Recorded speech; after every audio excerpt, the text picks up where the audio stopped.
From the place where Simon Peter saw a vision on the rooftop to the city of David, and then to the grand amphitheater built by the Romans in the city of Caesarea. This will be a power-packed program. You'll not want to miss one moment.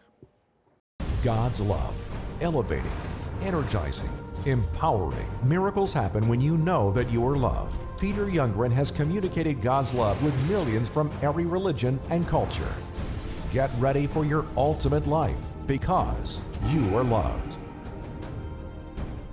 Well, we're excited to be with you today. Taina, great to see you here again today. Nice to be here. Yeah, we are excited that we are inviting you, and we will be hosting another tour to Israel. We have just found out all the travel times, because this is in November, so it's going to be November the 7th to the 16th, and we'll tell you more about that in a moment. But have you enjoyed our times in Israel? I have every time enjoyed immensely.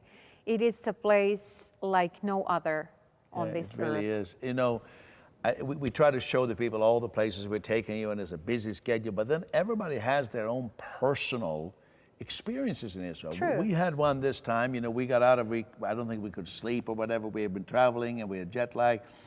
So we got on, took a little walk. We thought that'll make us tired. And we heard this flute playing in the distance. So we followed that towards a park.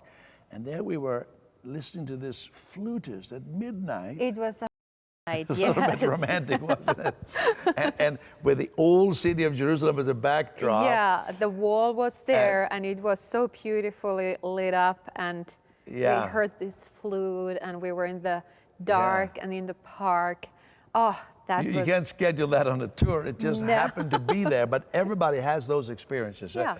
So get your pen and paper ready. We'll tell you how you can be a part of this Love Israel Tour 2017. Well, let's get started. We got lots of things happening. Just when we got off the plane, we were still with jet lag. We went right to Simon the tanner's house in the city of Jaffa, and I recorded a message. I have no idea what I said. I was so tired. I hope it makes sense. Here it is.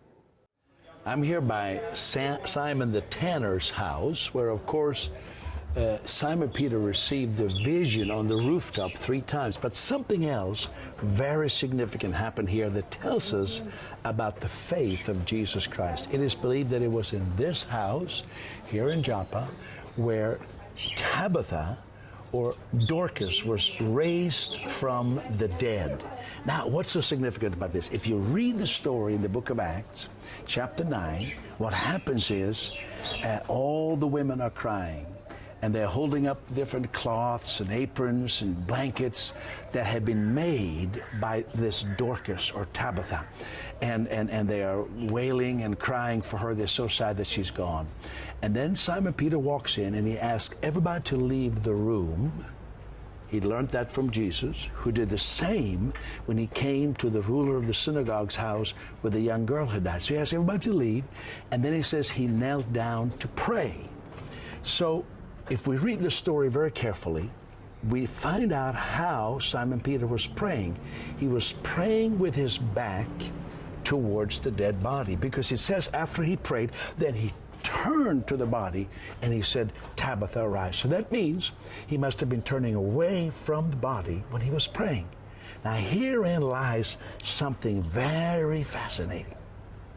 You see, I think Peter had not only learned that from Jesus, but this is also how faith works. Faith doesn't come by looking at the problem. As long as he was looking at Tabitha, Dorcas, on that bed, all he was aware of was a cold body. But when he prayed, he became Jesus aware. He became God aware. And then in that prayer, I don't know how he prayed. Maybe he said, thank you, Christ, that you live in me. Thank you that you're the same yesterday, today, and forever. And suddenly, faith rose up, and then he turned and faced the problem head on. Hence the lesson for you and I. Sometimes we look at the problem and we pray, looking at the problem. Oh, God, this is going on and that is going on. But instead, the effective prayer is to worship God, and then he will give you faith.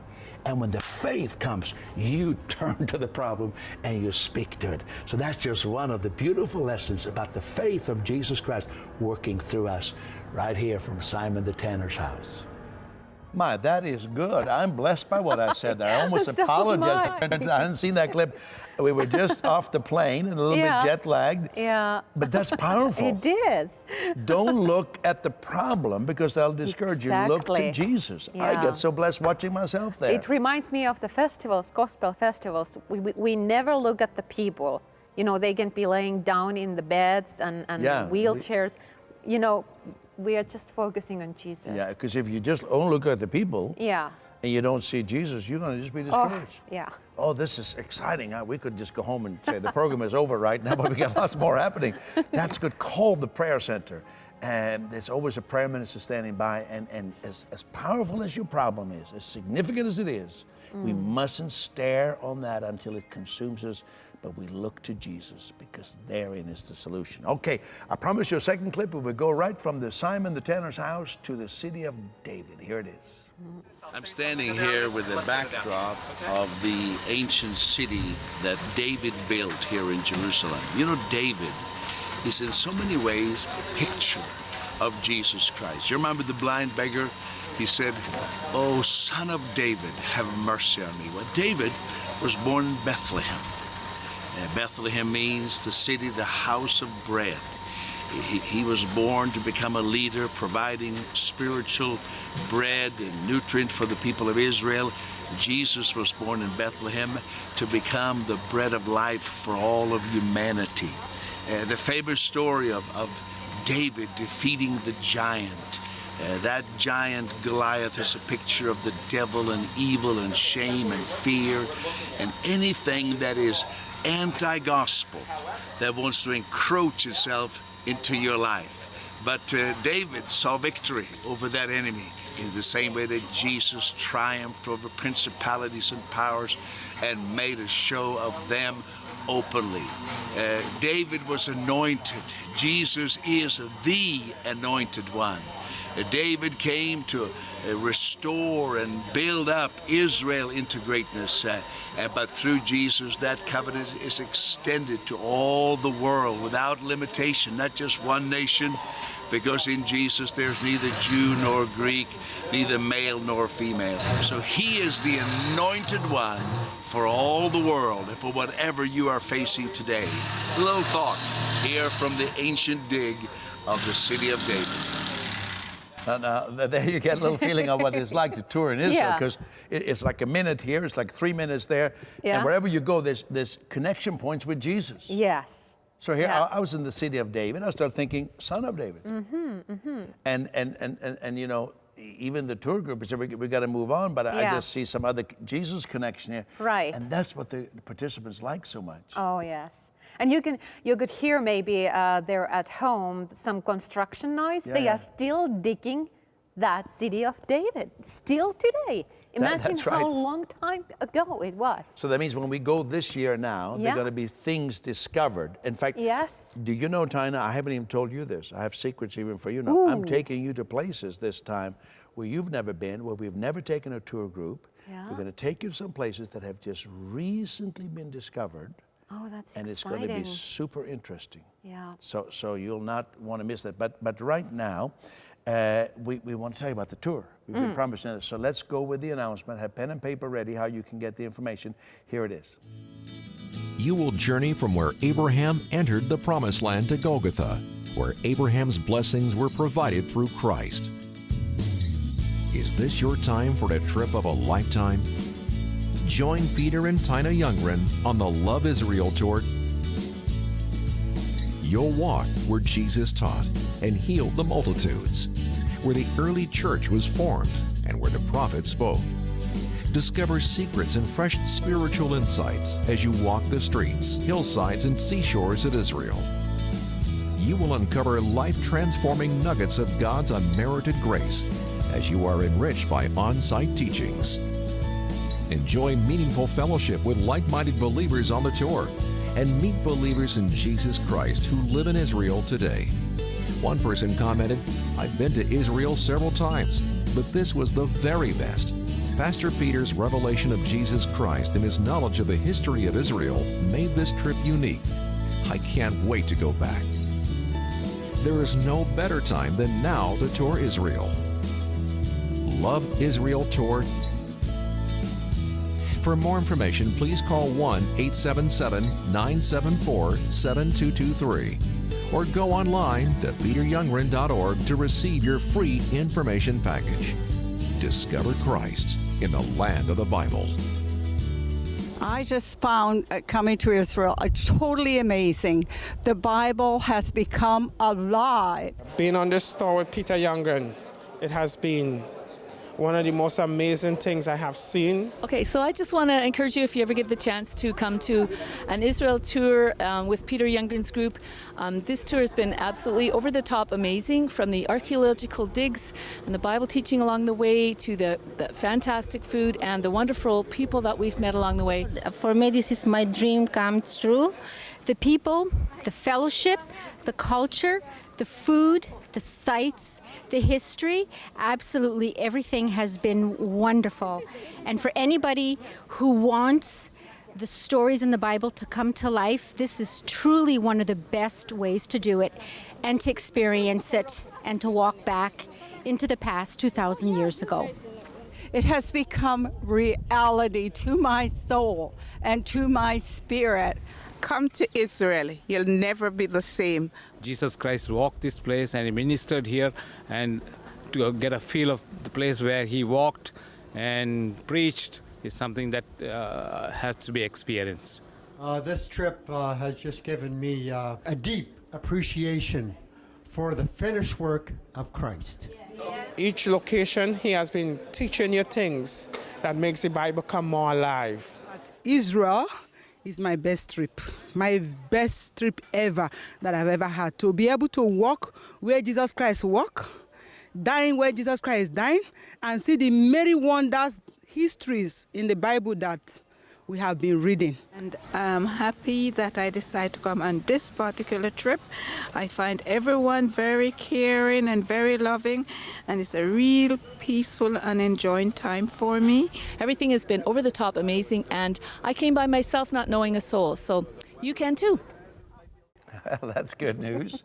So people get to know one another. It's exactly. great. You know, we got so much we want to show you. We're running out of time. I want you to talk a little bit later on about religion versus what we're doing in Israel. So save that for later. But right now, let's go to Caesarea Maritima, where I have a very important message. Let's go with that.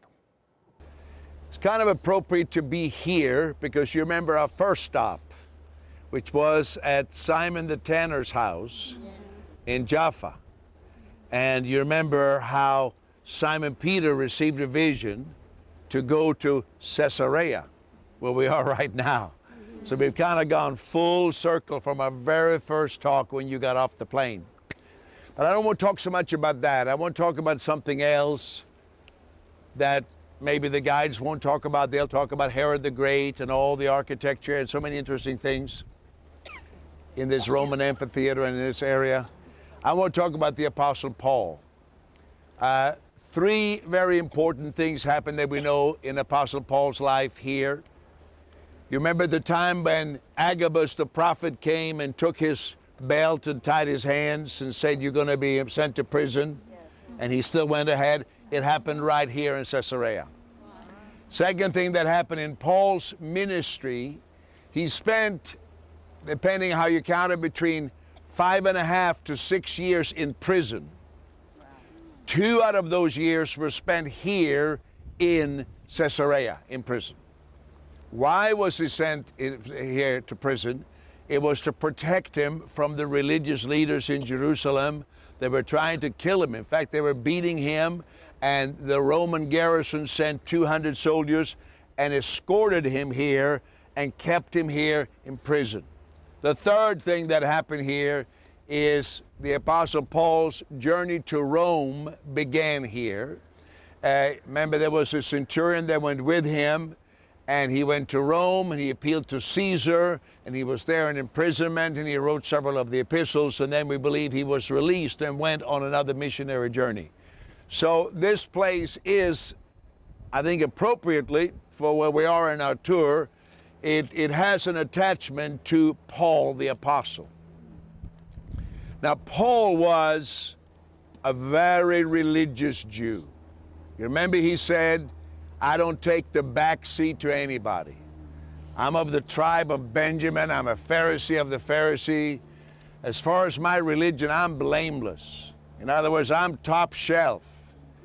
And he said, all of that I counted as dung. He doesn't say, well, it's kind of good. It kept me on the narrow path and, it's okay. No. He said, that's a big minus. That's a big minus. That which was a plus to me has become my minus. It hasn't become a zero. It's become a minus. So he's really speaking radically. He says, the religion I had, all my observances, the ceremonies, the laws, are a minus, not a zero. But the plus is that I've discovered this new righteousness that is mine in Jesus Christ. And Paul never wavered. We love Simon Peter, and he really wavered.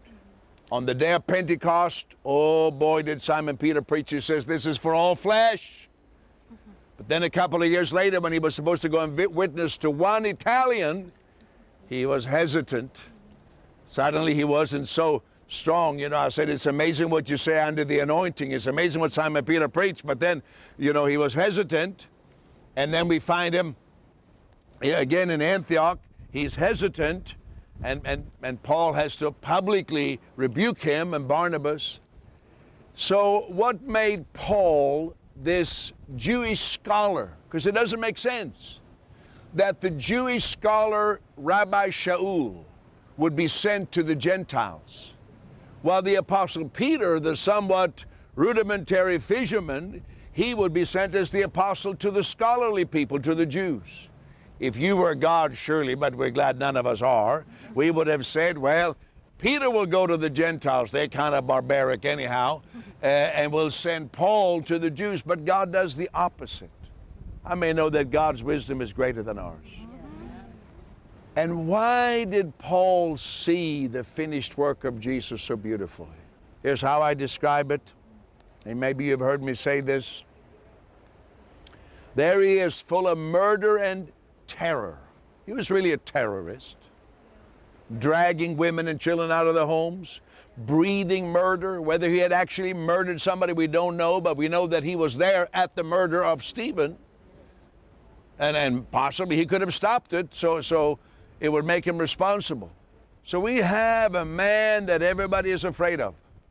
And he's on his road to Damascus, about 25 miles north of Caesarea Philippi, where we were yesterday. And he sees this great cloud of glory. Now remember, if he had been a fisherman, he may not have known what he's seen, but he's a theologian. So immediately he knows, I am seeing Shekinah. I am seeing God's glory. He knew about that, God's glory showing up. But then he looks and he says, I see a man in Shekinah. Impossible. He knew that's impossible. No man can stand in Shekinah and live. It's impossible. So in that moment, his entire theological world is shaken because it cannot be. No human can stand in Shekinah and live. So why am I seeing a man in the Shekinah? Hence he says, who are you, Lord? I mean, who are you?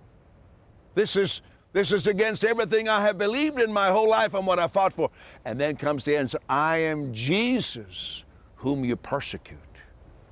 And at that moment, whether it took 1 minute or 5 minutes, to me it's like 10,000 pieces of a puzzle all fell into place.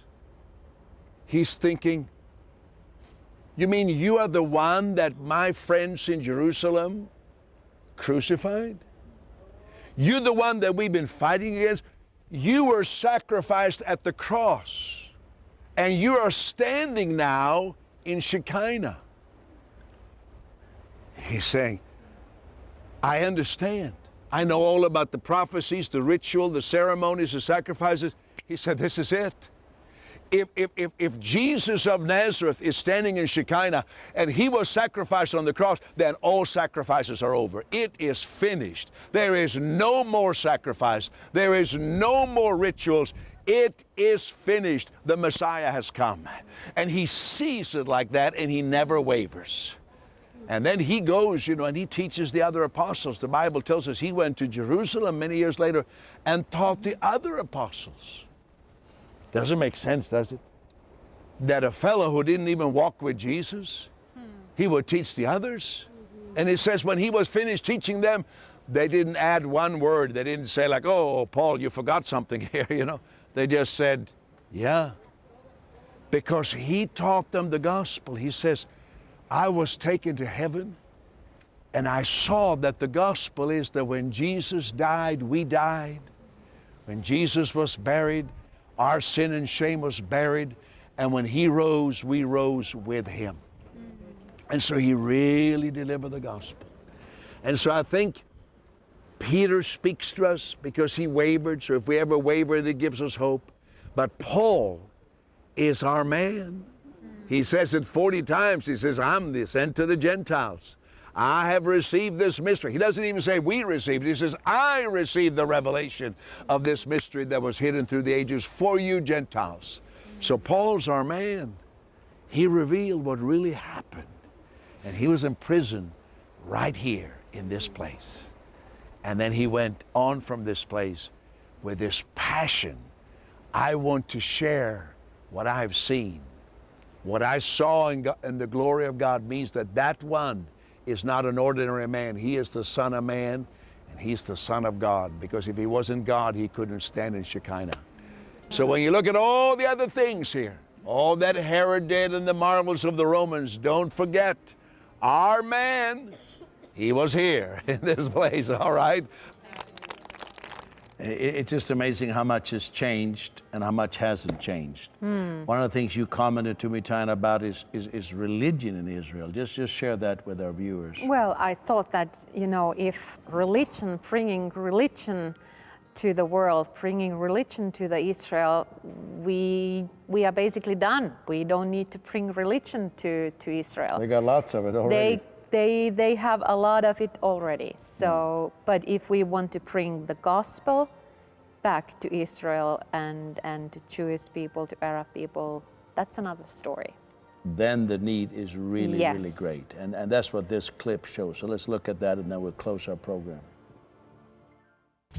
Believers in Jesus around the world are often shocked to discover that in Israel, where the gospel began, the light of the gospel is very dim. Official stats say only 2.1% of Israel's population are Christians. Jewish people born and raised near communities like Capernaum, Galilee, and Jerusalem often have no idea that those places are associated with Jesus Christ. In a region marked by an ever-deepening crisis and conflict, the only hope for peace is found in Him who is the Prince of Peace. Just like Abraham's two feuding sons, Ishmael and Isaac, reunited at the grave of their father Abraham, there is now another reconciliation and peace, this time through what happened at the empty tomb of Jesus Christ. The crisis in Israel is huge. Ongoing conflicts and war continue to plague the region. While hundreds of thousands of Christian tourists flock to Israel to see the holy sites, the people at large remain untouched by the gospel. The Bible tells us to pray for the peace of Israel, Psalm 122:6. But there is no peace outside of Yeshua. The solution for Israel is the gospel of the Prince of Peace, Yeshua. What is our response to this urgent crisis? Way of Peace Ministries, a prophetic outreach to Israel. Way of Peace Ministries is a gospel-focused ministry. The Lord told Saul of Tarsus to bear the name of Jesus before Gentiles, kings, and the children of Israel. That mandate is still for us today. Way of Peace Ministries takes the name of Jesus, Yeshua, to the children of Israel.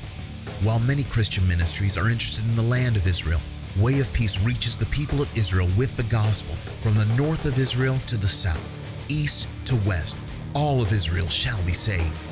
Way of Peace Ministries advances the gospel in Israel, lifting up the hands of Jewish and Arab pastors and evangelists who are giving their lives for the great cause of Jesus. Way of Peace Ministries is empowering the peacemakers in Israel. Way of Peace activities include church planting, gospel bookstores and outreach centers, Jesus film presentations, drug rehabilitation centers, evangelism outreaches, materials for outreaches, leadership training. Way of Peace Ministries is making a difference, working with Israeli gospel advancers. Urgent and desperate cries for help are coming from different parts of Israel. Help us extend the work in Jerusalem, Netanyahu, Bethlehem, Ramlah, Ramallah, Haifa, Carmel, Gaza, throughout all of Israel. Way of Peace Ministries is supported by partners who believe that while the gospel reaches many other countries, the land where it first began must not be neglected. You can be a partner in this prophetic outreach to Israel.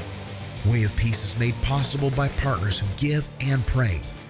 Many become monthly partners that share a monthly offering for the gospel in Israel. Your help is urgently needed.